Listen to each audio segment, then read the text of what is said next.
Bismillahirrahmanirrahim. Assalamualaikum warahmatullahi wabarakatuh.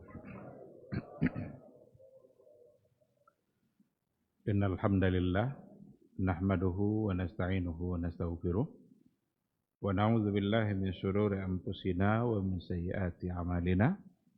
May yahdihillahu fala mudhillalah wa may yudlilhu falan tajida lahu waliyyan mursyida. Asyhadu an la ilaha illallah wahdahu la syarikalah wa asyhadu anna Muhammadan abduhu wa rasuluh la nabiyya wa la rasula ba'dah. Ikhwati fillah, hadirin hadirat kaum muslimin dan muslimat yang dimuliakan Allah. Mari kita awali kajian kita dengan bersyukur dan memuji Allah Subhanahu wa taala. Alhamdulillah, malam hari ini atas rahmat dan kasih sayang Allah kita kembali bisa hadir di majelis ilmu. Mudah-mudahan setiap kali kita hadir di majelis ilmu maka bertambahlah ilmu kita dan bertambah pula ketaatan kita kepada Allah Azza wa Jalla. Sungguh ilmu itu lebih penting daripada makan dan minum. Kalau tidak makan dan tidak minum, itu hanya kemungkinan merusak dunia kita. Mungkin sakit, mungkin mati. Tapi kalau dengan tidak berilmu, maka rusaklah dunia dan akhirat kita. Karena akhirat itu untuk mendapatkannya diperlukan ilmu. Oleh karena itu bersyukurlah kepada Allah setiap kali kita dimudahkan untuk hadir di majelis ilmu. Dan mudah-mudahan Allah memudahkan kita untuk mengamalkan ilmu yang kita dapatkan. Karena tiada guna ilmu yang kita dapatkan kalau seandainya tidak pula kita ikutkan dengan amal. Bahkan sudah sering kita katakan, pujian-pujian Allah terhadap ahlul ilmi itu sesungguhnya adalah ahlul ilmi al-amil. Ahlul ilmu yang mengamalkannya. Yang akan membedakan ahlul ilmi dengan yang tidak berilmu bukan pada kepemilikan ilmunya, tapi ada pada amalnya. Hal yastawil ladzina ya'lamuna wal ladzina la ya'lamun? Apakah sama orang yang berilmu dan yang tidak berilmu? Tentu tidak sama. Tapi bedanya di mana? Bedanya di amal. Kalaulah dia berilmu tapi tidak mengamalkannya, samalah dengan yang jahil tadi. Bahkan bisa lebih parah. Karena orang jahil ketika terjebak pada kesalahan, mungkin dia dimaafkan karena ketidaktahuan. Tapi kalau seandainya dia tahu itu adalah haram lalu dia melakukannya, berarti dia akan mendapatkan ancaman yang lebih berat. Oleh karena itu semuanya ada pada kehendak Allah. Kita punya iradah, maka kita harus selalu meminta bimbing dari Allah Subhanahu wa taala agar keinginan kita selalu sejalan dengan apa yang diinginkan oleh Allah Subhanahu wa taala.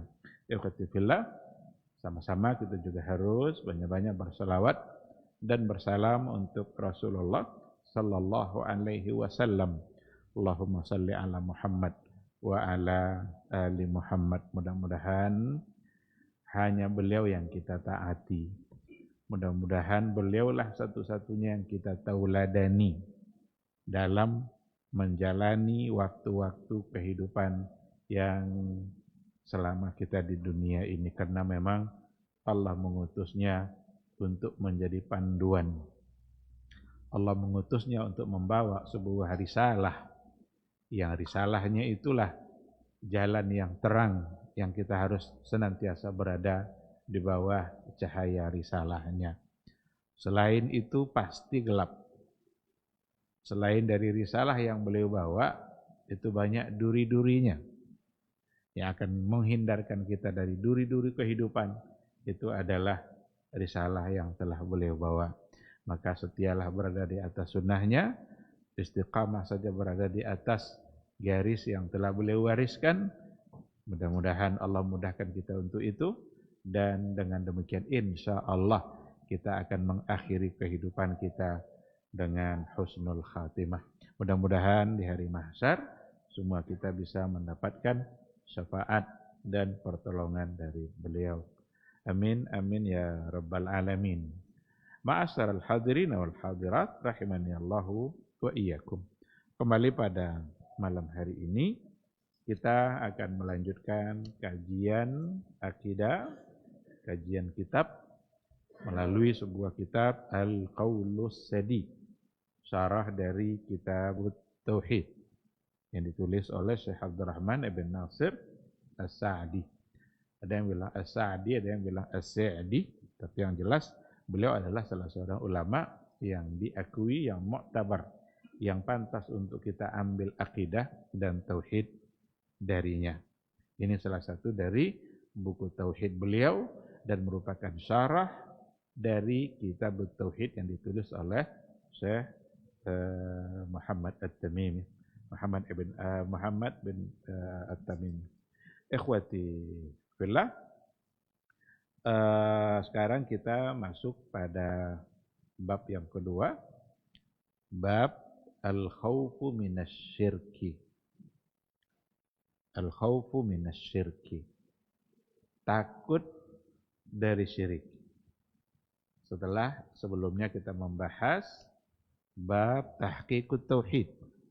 Man haqqaqat tauhid dakhalal jannah bighairi hisab. Barang siapa yang benar-benar mewujudkan tauhid dalam kehidupannya, maka dia akan masuk surga tanpa hisab. Begitulah yang akan didapatkan oleh mereka-mereka yang benar-benar bertauhid, dan untuk itu perlu pula kita ketahui syirik. Karena bagaimana mungkin kita mengetahui tauhid yang benar kalau seandainya kita tidak tahu mana pula yang syirik.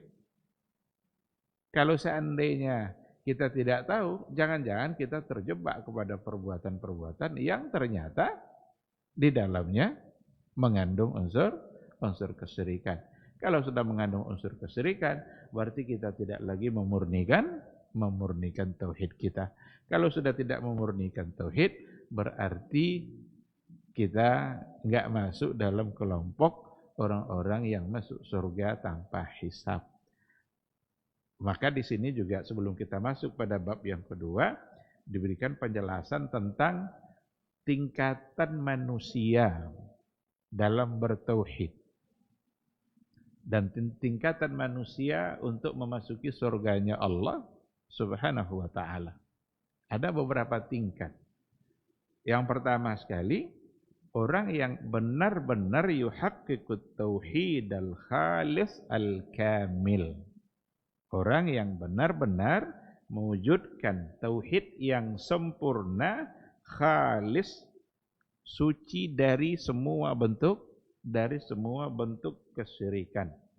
Inilah orang-orang yang kata Rasulullah sallallahu alaihi wasallam yang masuk surga. Bahkan ada dulu hadis yang kita baca, 70.000 umatku akan masuk surga tanpa hisab. Ini bukan hanya untuk sahabat saja ini, karena sahabat waktu itu ketika Nabi menyebutkan, kan di antara mereka ada yang berbisik-bisik. Mungkin sahabat saja, mungkin ada yang lain. Nah, Nabi memberikan penjelasan.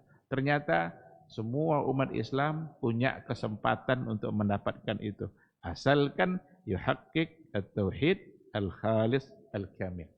Sempurna mewujudkan nilai tauhid tanpa ada unsur kesyirikan. Dan inilah tingkat yang tertinggi untuk memasuki surganya Allah Subhanahu wa ta'ala. Masuk dia tanpa hisab. Tapi ada di antaranya wa minhum may yadkhul, di antara mereka wa minhum may yunaqas wa yuhasab hatta idza qarrarahu Allahu bi dzunubihi ghafaraha lahu. Ada di antara hamba Allah, di antara umat manusia yang beriman kepada Allah, yang mereka mesti dihisab dulu, mesti ditimbang dulu. Dan ketika dia sudah mengakui kesalahan-kesalahannya, ghafaraha lahu, Allah mengampuninya. Jadi setelah dihisab, ketahuanlah dia punya dosa. Tetapi dosa-dosanya diampuni oleh Allah Subhanahu wa ta'ala.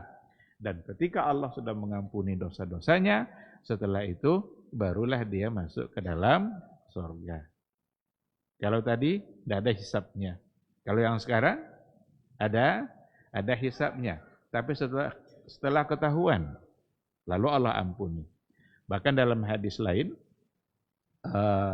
ada nanti seorang hamba Allah ditengokkan kepada dia 99 lembar catatan dosa.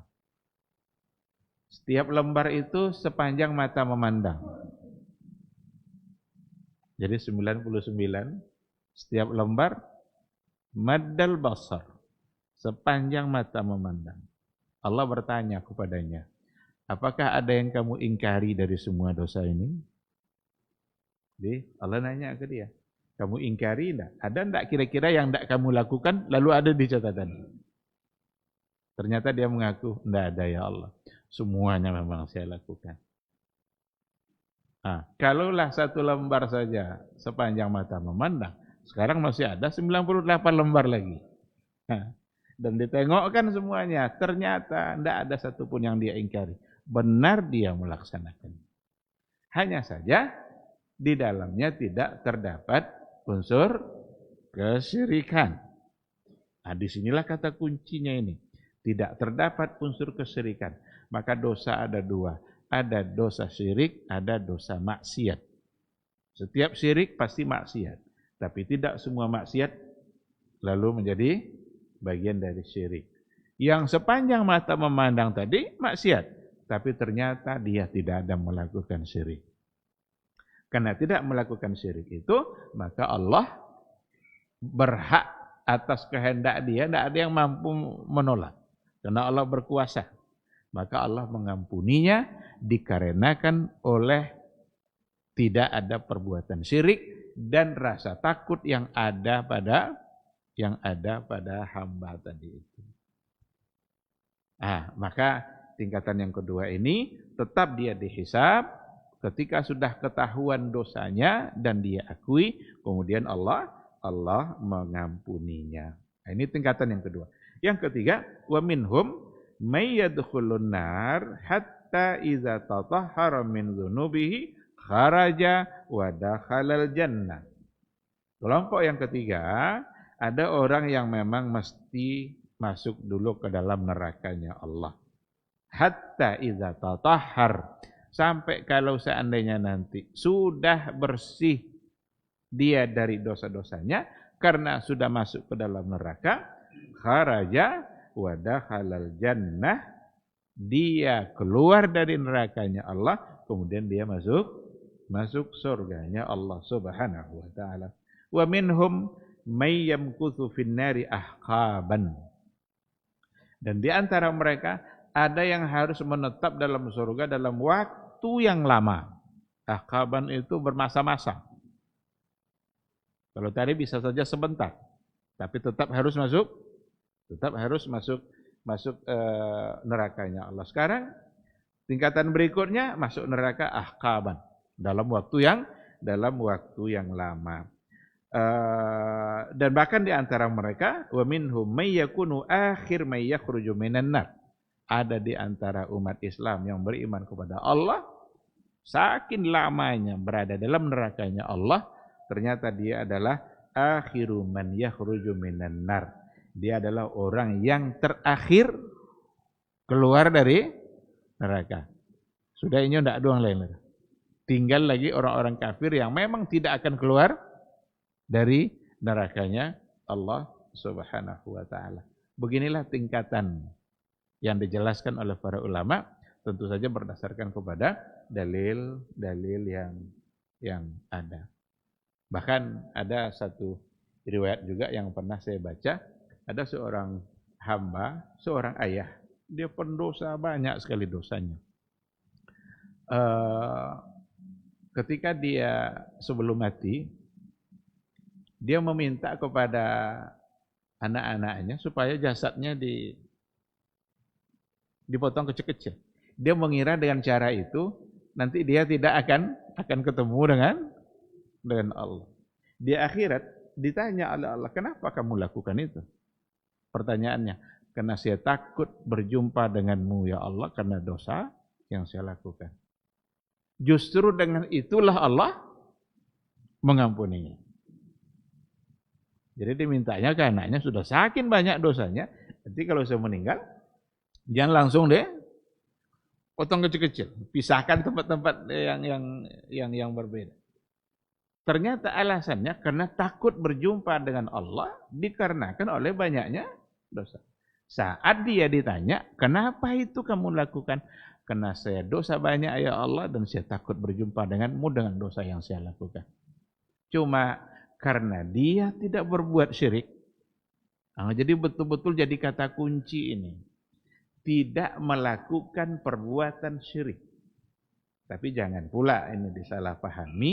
Oh kalau gitu buat ajalah dosa banyak-banyak, tapi jangan. Nah, ini enggak masuk nih ceritanya. Ini bukan itu maksudnya.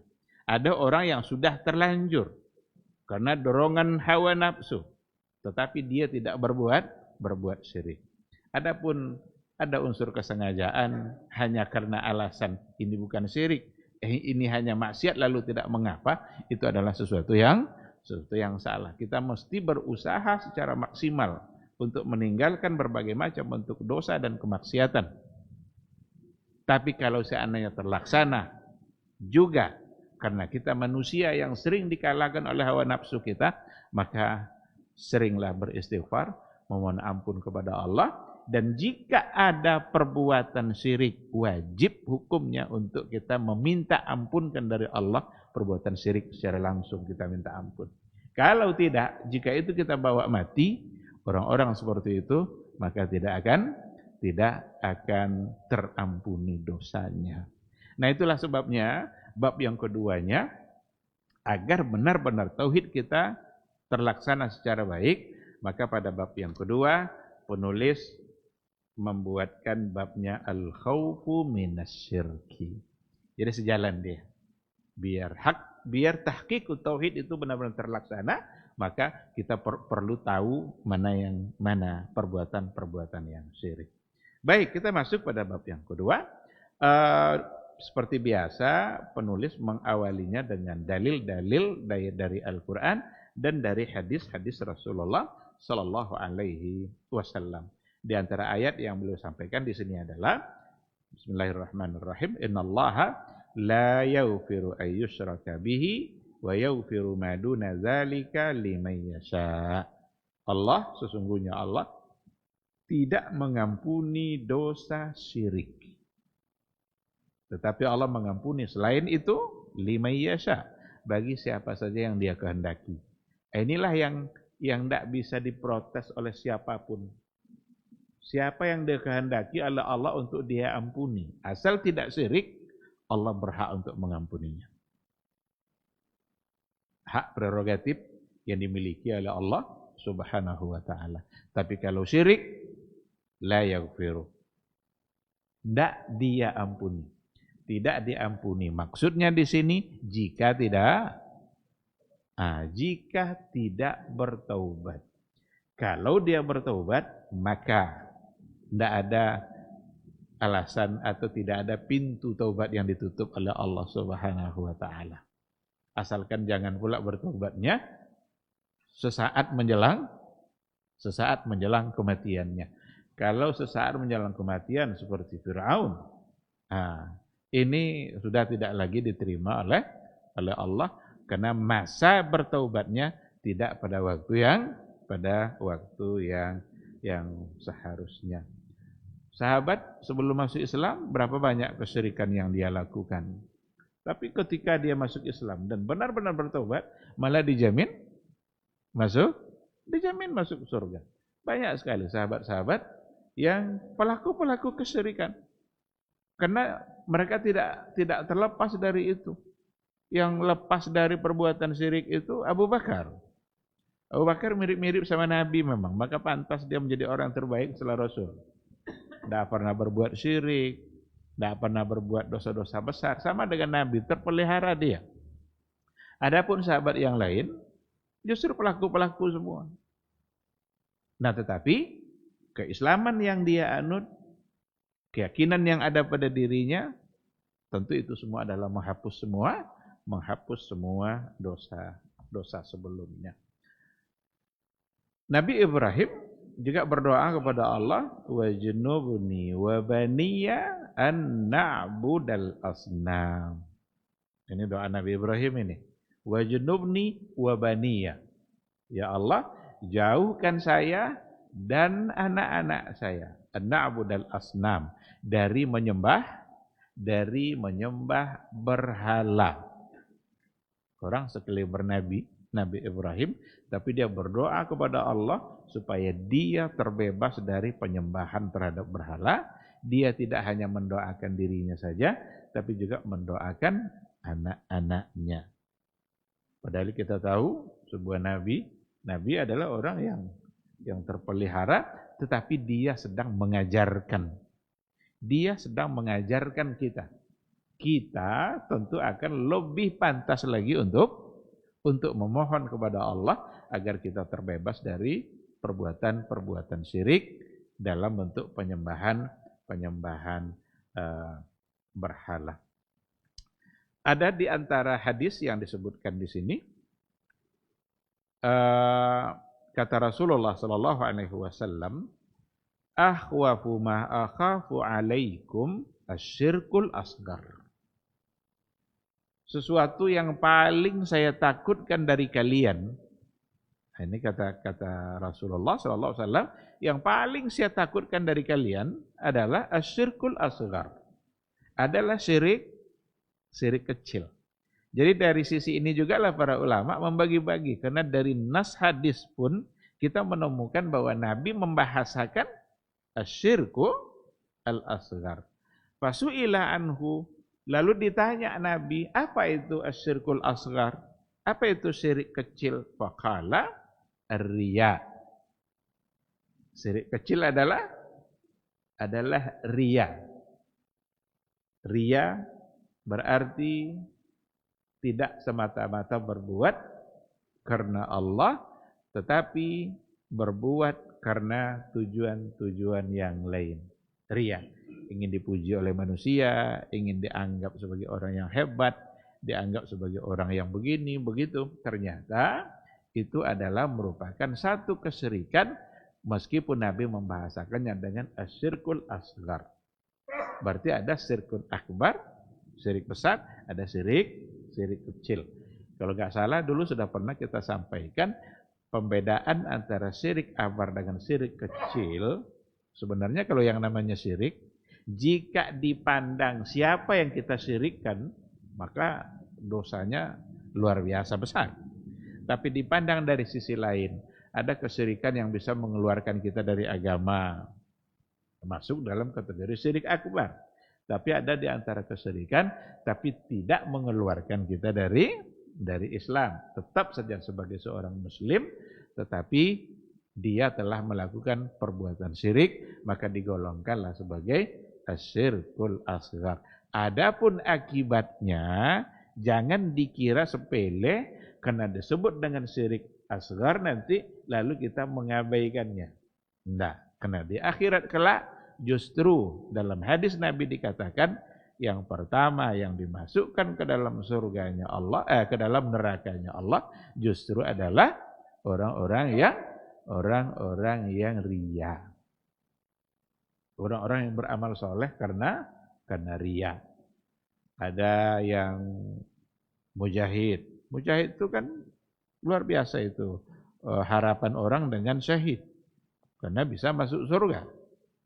Tetapi ternyata ditanya oleh Allah, kenapa kamu dulu berjihad? Kenapa kamu semangat kali berjuang di jalan Allah? Dia jawab, karena kamu ya Allah. Tapi Allah ternyata, dan memang akan selamanya, Allah tahu isi hati kita. Kata Allah, kadzabta, engkau bohong. Dulu kamu berjihad karena ingin dipuji-puji sebagai seorang pemberani, sebagai seorang pahlawan. Waqad qila, pujian itu sudah kamu dapatkan. Maka kalau kita riya, berarti tujuan kita untuk didapatkan di dunia.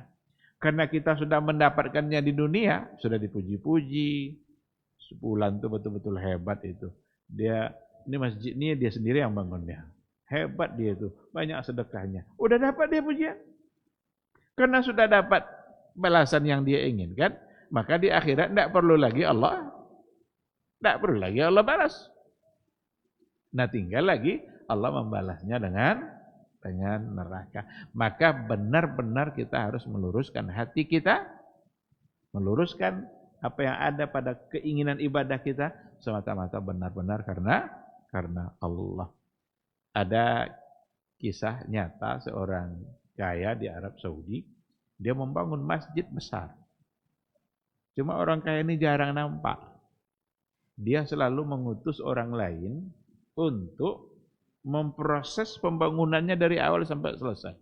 Bawa sana katanya, harta dia. Lalu orang tahunya bukan masjid dia, tapi adalah masjid asistennya tadi. Dilaporkanlah kepada dia, ya Syekh, orang tidak tahu kalau ini masjid kamu. Yang beredar di masyarakat ini adalah masjid si fulan, karena si fulan itu yang diutusnya untuk membawa biaya semuanya. Apa kata yang kaya tadi? Meskipun semua orang tidak tahu, tapi Allah tahu siapa sebenarnya yang membangun. Cukuplah itu bagi saya. Ini contoh-contoh keikhlasan di dalam beramal. Jadi kok awak topek yang memberi sembako, pindah tasabik-sabik nama awak ada jala. Karena Allah tahu sebenarnya siapa yang memberikan. Jala tasabik-sabik namanya. Tapi ternyata orang dapat pujian semua. Oh iya hebat apa tuh tiap minggu membawa sembakonya. Ndak ini cik mambo aja ya. Yang punya ndak terkena sabik-sabik lah. Biarlah. Karena malaikat tahu dan Allah pun pasti tahu. Nah, maka yang paling saya khawatirkan kata Nabi. Apa dia paling khawatir Nabi? Karena ini yang tersembunyi. Ini yang orang gampang terjebak. Kalau syirik besar, nyembah patung, segala macam. Aduh, umat Islam gini nyembah patung. Jadi tidak terlalu dikhawatirkan. Karena tahu dan sadar sebagai sebuah kesalahan. Dan sulit agak terjebak ke situ. Tapi kalau sudah riya, nah di sini bermain persoalan hati. Dan hati ini memang berbolak-balik. Maka namanya kalbun. Kalbun itu sesuatu yang bisa berbolak-balik. Ya muqallibal qulub. Itu kan muqallib, itu kan dari kata kalbun juga. Wahai yang membolak-balik hati. Wahai yang menguasai hati. Maka Nabi selalu memohon kepada Allah agar hatinya selalu ditetapkan dalam ketaatan. Nah, ini di antara hadis. Ditanyalah Nabi, apa itu syirkul asghar? Faqala ar-riya. Maksudnya adalah riya. Dari Ibnu Mas'ud radhiyallahu anhu, anna Rasulullah sallallahu alaihi wasallam qala, dari Rasulullah sallallahu alaihi wasallam dia berkata, man mata wa huwa yad'u lillahi niddan dakhalan nar. Barang siapa yang mati wa huwa yad'u, dan dia berdoa lillahi niddan, kepada Allah, tapi ada tandingan. Dibuatnya ada tandingan bagi Allah dalam doanya. Artinya, dia tidak lagi semata-mata berdoa kepada Allah, atau dia tinggalkan berdoa kepada Allah, tapi dia berdoa kepada selain Allah, yang dia anggap itu sama. Niddan, ada tandingannya. Dakhalan nar. Maka dia pasti masuk neraka. Ya, doa di sini kalau secara makna bahasa diartikan dengan doa. Tapi kalau kita tengok terjemahan-terjemahan oleh para penterjemah, itu sering diartikan juga dengan al-ibadah. Berarti siapa yang mati dan dia beribadah kepada selain Allah, menjadikan ada tandingan. Karena memang doa itu adalah ibadah. Ad-doa huwal ibadah. Maka bisa kita artikan doa. Maka ketika kita berdoa, sesungguhnya kita sedang beribadah. Dan berdoa, meminta hanyalah kepada Allah. Andaikan ada orang yang menjadikan sesuatu sebagai tandingan bagi Allah sehingga dia memintanya kepada tandingan tadi itu, mati dia. Dakhala an-nar. Maka dia pasti masuk neraka. Rawahul Bukhari. Ini adalah hadis riwayat Imam Al-Bukhari. Maka berhati-hati betul lah dalam persoalan ibadah. Berikanlah doa kita secara utuh hanya kepada Allah. Jangan bawa-bawa yang lain. Jangan disandarkan menuju menjelang sampai kepada Allah itu, mesti dibawa pula dulu sebulan.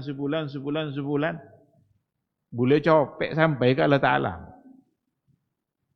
Apalagi kalau saya sempat menitipkan permintaan, permohonan kepada orang-orang yang sudah meninggal karena dia dianggap soleh, dan orang soleh itu dekat dengan Allah. Dekat dengan Allah ketika dia masih hidup. Kalau dia sudah meninggal, berarti terputuslah segala-galanya. Tidak ada lagi kedekatan-kedekatan kepada Allah karena segalanya sudah berakhir. Tinggal dia sedang berada di alam barzah, alam transisi menuju akhirat. Menunggu sampai datang nanti saat dipindahkan ke akhirat. Jadi jangan sampai salah kita dalam berlogika, menyamakan mereka-mereka yang soleh saat mereka hidup, disamakan juga ketika mereka sudah mati, sama saja. Mereka sebenarnya tidak hidup. Mereka sebenarnya tidak mati dan masih hidup. Itu ungkapan-ungkapan yang sangat tidak benar dan tidak bisa diterima. Dalam kajian tauhid itu disebut dengan tawassul. Ini persoalan tawassul ini bukan masalah fikih ini masalah akidah. Masalah di mana ketika kita menjadikan orang-orang lain yang soleh yang sudah meninggal sebagai perantara dalam doa.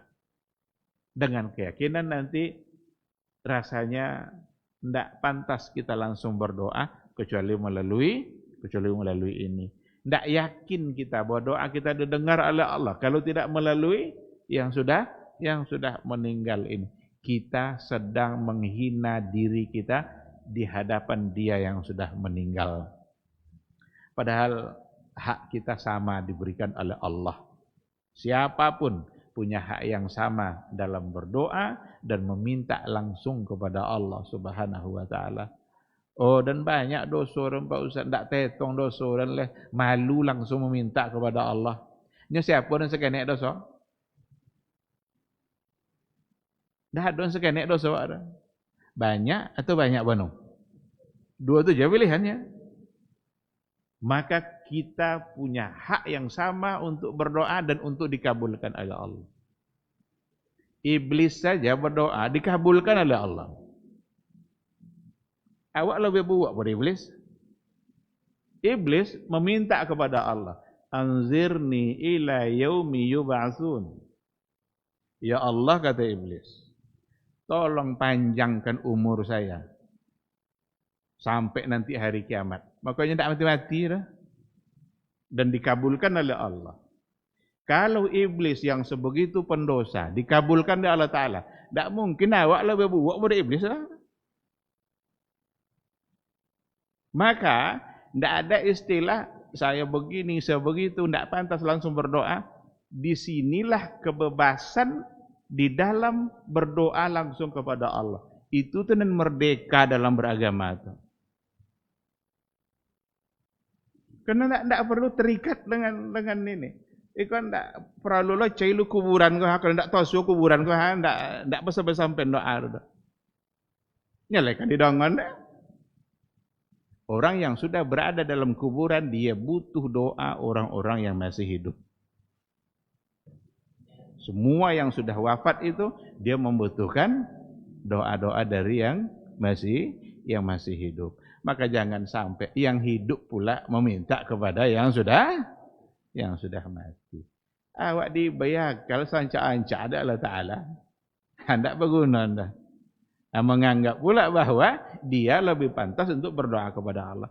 Kok lenyoi duit le? Calah. Kalau dia masih hidup, boleh kita menitipkan atau meminta dia mendoakan kita. Ndak lo minta kabulkan, ndak lo boleh udah. Meminta kepada orang untuk dia yang mengabulkan, ndak yo bisa udah. Hanya boleh kita meminta kepadanya agar dia ikut mendoakan kita. Dan Nabi pun menyuruh kita untuk saling mendoakan.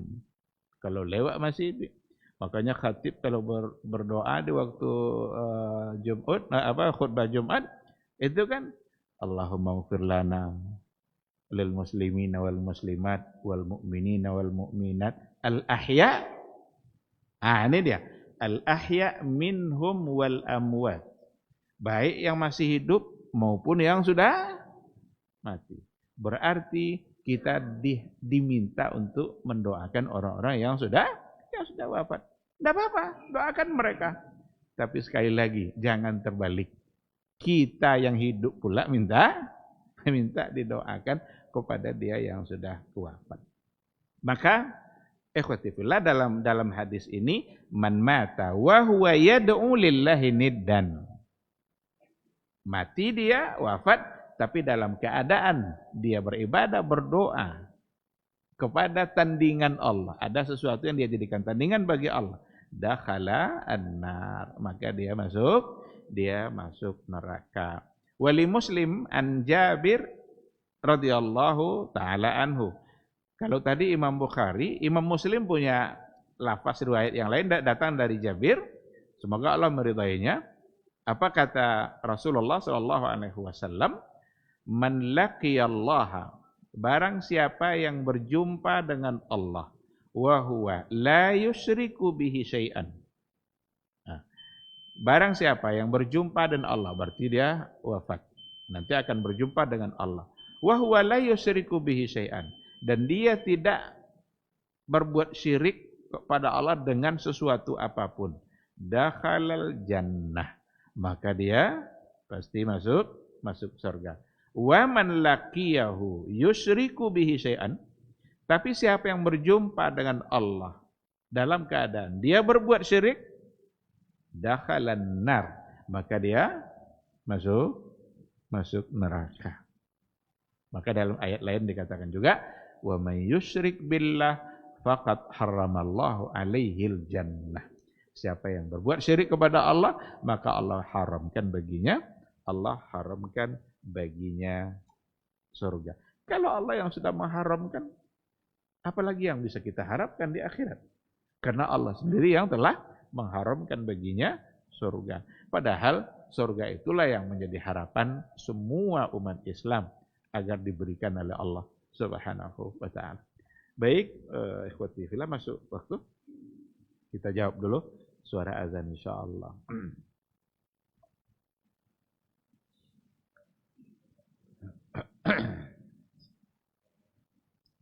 Allahu Akbar, Allahu Akbar.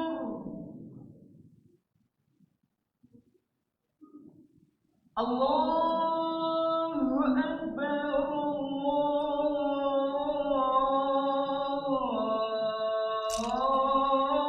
Allahu Akbar.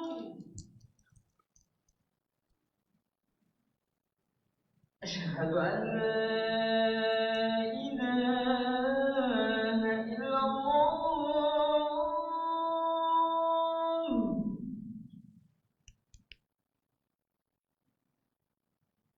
أشهد أن لا إله إلا الله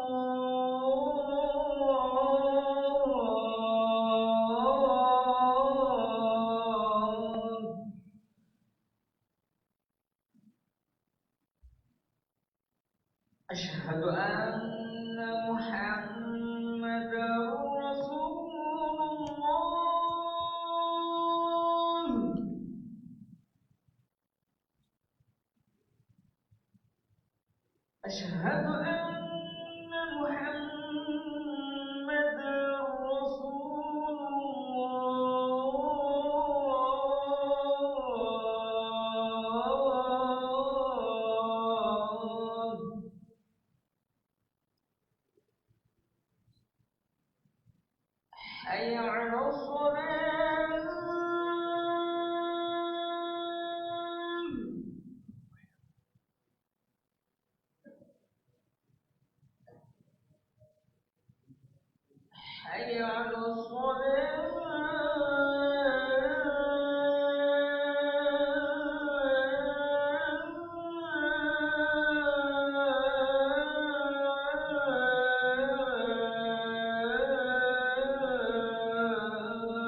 Bismillahirrahmanirrahim. Alhamdulillah wassalatu wassalamu ala Rasulillah wa ala alihi wa sahbihi wa mawala.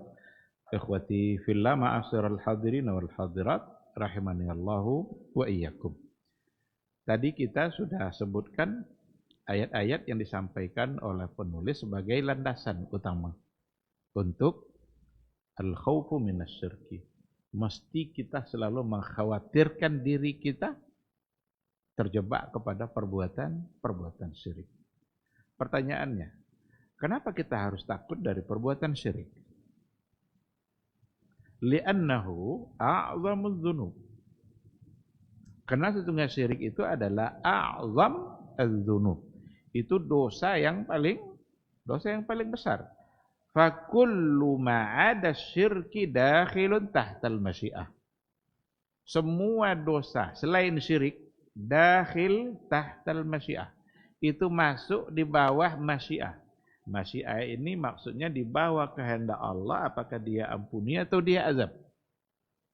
Semua diserahkan kepada Allah. Dan Allah berhak untuk mengambil keputusan kepada siapa yang dia kehendaki, liman yasha. Tapi untuk syirik, enggak. Allah sudah pastikan bahwa syirik kalau tanpa minta ampun, tanpa bertaubat, maka Allah tidak akan mengampuninya. Ayatnya jelas, hadisnya juga sangat banyak. Ada di antara sahabat yang bertanya kepada Rasul, "Ya Rasulullah, ayyudz dzunubi a'zam indallah?" Apakah dosa yang paling besar di sisi Allah ya Rasul? Apa jawabannya? Anta ja'ala lillahi niddan wa huwa khalaqak. Engkau menjadikan adanya tandingan bagi Allah, padahal Dia yang menciptakanmu. Dia yang memberikan kita kehidupan, Dia yang menciptakan kita, Dia yang memberikan semua yang kita butuhkan, tersedia semuanya. Lalu kita cari tempat beribadah selain Dia. Kita berikan semua bentuk ibadah kita. Maka tadi ketika di situ menggunakan kata doa, doa itu simbol dari sebuah ibadah. Karena Nabi mengatakan doa huwal ibadah. Doa itulah ibadah. Maka masuk ke dalamnya semua bentuk ibadah. Ibadah hati, ibadah fisik, itu semua adalah sesuatu yang harus semata-mata hanya kita berikan kepada Allah. Ibadah hati, apa contohnya? Tawakal. Cinta kita kepada Allah. Rasa takut kita. Rasa harap kita. Itu hanyalah semuanya berhak kita berikan kepada Allah. takut dan khawatir dengan rezeki, takut dengan masa depan, takut kita tidak selamat. Itu semua adalah bagian dari ibadah. Cuma ibadah itu dibagi-bagi oleh para ulama, ada al-ibadat al-batinah, ada al-ibadat al-zahirah. Ada yang zahir, ada yang batin. Kita ruku, kita sujud, itu amal zahir. Tapi amal hati, tidak sedikit orang yang terjebak kepada perbuatan syirik berkaitan dengan amal hati. Perbuatan syirik sangat mudah terjebak kepada kesalahan yang di dalamnya ada unsur kesyirikan. Nah, oleh karena itu ternyata dosa yang paling besar itu memang adalah syirik, karena Nabi sendiri yang mengatakan seperti itu. Anta ja'ala lillahi niddan wa huwa khalaqak. Engkau jadikan dia punya tandingan padahal walam yakul lahu kufuwan ahad. Tidak ada satupun yang setara dengan Allah. Yang mampu mengabulkan doa kita hanyalah Allah. Yang mampu memberikan kesehatan kita hanyalah Allah. Yang mampu memberikan kesuksesan kita dalam berbisnis hanyalah Allah, bukan jimat-jimat, bukan mantra-mantra, bukan dukun-dukun, yang semua itu mereka hanya menjanjikan dan itu hanyalah janji palsu. Kalau Allah berjanji, maka janjinya pasti benar. Cuma kadang-kadang betapa banyak orang yang lebih taat kepada pejanji palsu ini daripada kepada yang berjanji dan dia tidak pernah memungkiri janjinya. Ikhwati fillah, ma'asyiral hadirin wal hadirat rahimani Allahu wa iyyakum. Diberikan di sini beberapa penjelasan, kita singgung sedikit saja karena tidak mungkin kita berikan penjelasan itu secara keseluruhan. Tadi dikatakan bahwa asyirku nau'an. Syirkun akbar jali. Syirkun asghar khafi. Syirik besar dan itu nyata. Syirkun asghar, syirik kecil, khafi, tersembunyi. Kebanyakan ulama membagi syirik itu kepada dua ini. Ada yang syirkun akbar, ada yang syirkun asghar. Tetapi ada di antaranya yang lebih merinci untuk pembagian syirik. Dikatakan bahwa syirik itu salah satu anwa. Syirkun akbar, syirkun asghar, syirkun khafi. Nah, jadi dijadikannya tiga. Walaupun nanti pada penjelasannya mereka sebenarnya lebih kurang sama penjelasannya, karena antara syirkun asghar dengan syirkun khafi itu ada yang menyatukan. Riya itu tersembunyi, karena riya itu ada di hati. Khafi itu kan sesuatu yang sangat tersembunyi, Allah yang tahu. Kita sedang menipu diri kita, padahal Allah mengetahui apa sesungguhnya yang ada dalam hati kita. Maka tersembunyi. Orang-orang tidak mengetahuinya. Maka tidak boleh juga kita menuduh-nuduh isi hati orang. Kalau ada orang nanti berinfak, kasih karpet masjid, jangan curiga-curiga. Baik sangka saja. Itu impak do dek nyonak jadi dewan. Dia nyadu. Jan, tidak boleh ada berdosa. Karena siapa tahu dia? Siapa tahu dia ikhlas. Kalau ternyata memang salah, biarlah Allah yang menentukan. Karena hanya Allah bisa memastikan. Tidak mesti kita mencurigai, khawatir. Jangan mau kini lah ni, isuk tak apa yang minta kawat dia. Isuk lah demikiannya ambil je lah adur dulu. Isuk lah nonton tu adur lah kan. Maka sekali lagi, jangan menghukumi hati orang. Maka khafi, tersembunyi. Silahkanlah Allah yang menentukan ketentuannya untuk dia. Kita hanya berbaik sangka, mudah-mudahan ibadahnya diterima oleh Allah Subhanahu wa taala. Jadi dari segi pembagian itu seperti itu. Ada yang membagi dua saja, akbar dan asghar, tapi ada yang membagi tiga, ada yang akbar, asghar dan khafi. Sekarang kita ambil satu. Asyirkul akbar, syirik besar itu arba'atu anwa. ada 4 macam. An-nau'ul awal, macam yang pertama, syirkud dakwah. Dakwah di sini doa. Lagi-lagi diulang kembali, syirkud dakwah atau syirkud doa. Syirik dalam berdoa. Ada di antara ayat yang disampaikan di sini, fa idza rakibu fil fulki da'awallaha mukhlishina lahuddin falamma najjahum ilal barri idza hum yusyrikun. Syirkud dakwah. Kalau seandainya mereka berlayar dalam kapal, tiba-tiba datang angin kencang.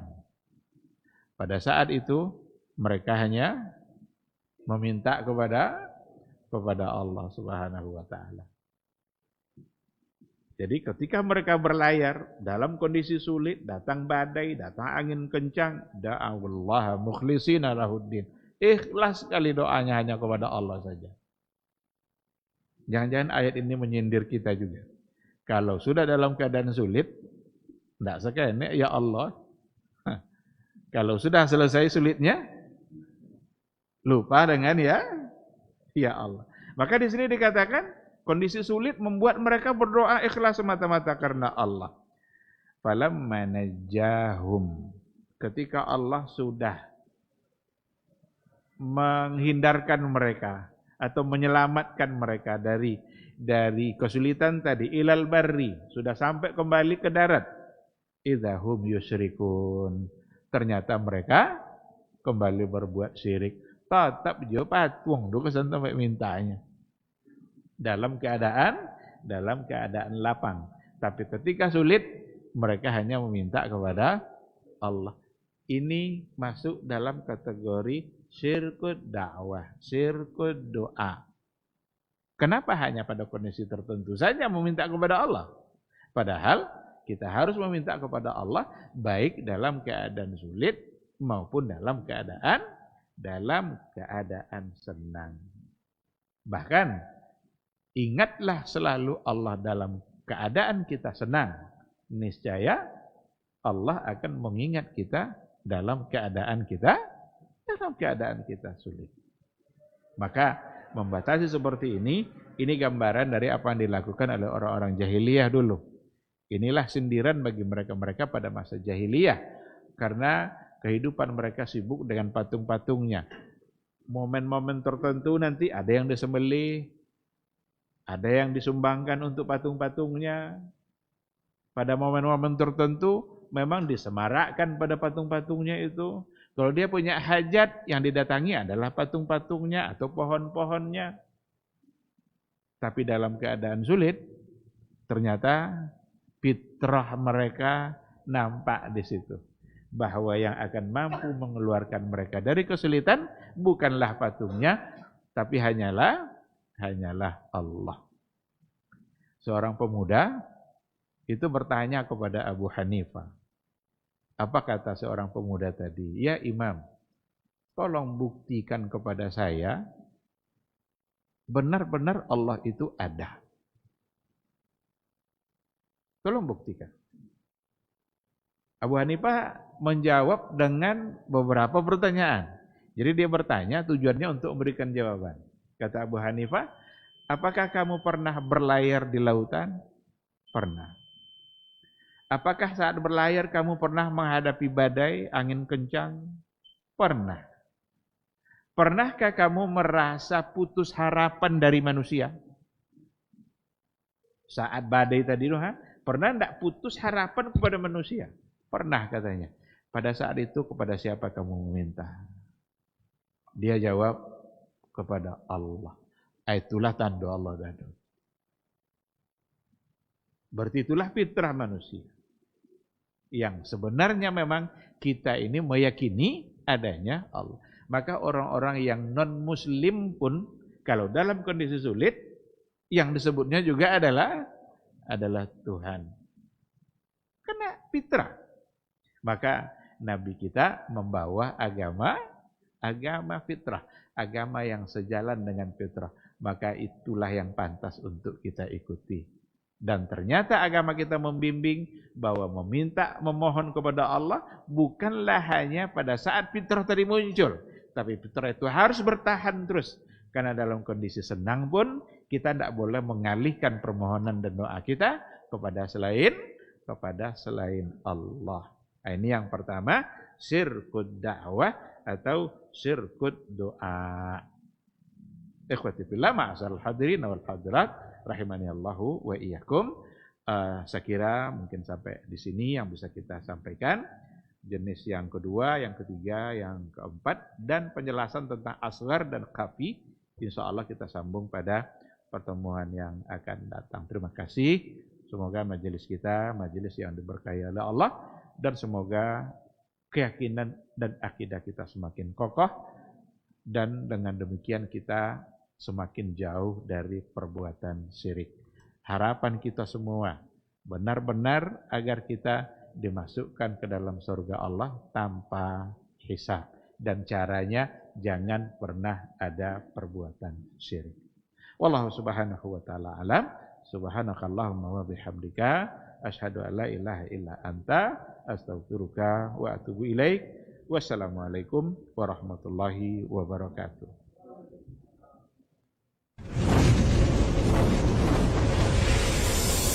Baba TV Sunnah, belajar agama baru alim.